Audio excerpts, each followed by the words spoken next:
E lo vogliamo fare anche assieme alle tante maestranze, ai tanti attori e tante attrici che hanno condiviso un documento che si chiama Documento Emergenza e che è un documento che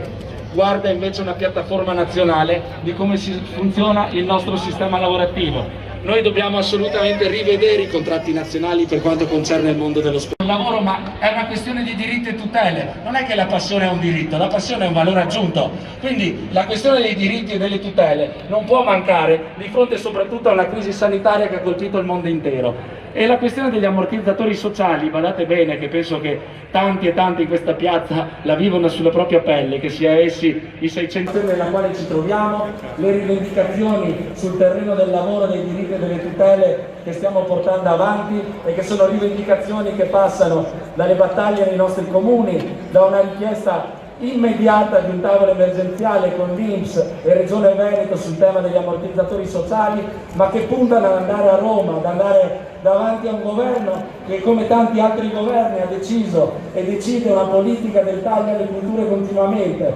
Ricordiamo che lo Stato italiano è uno Stato che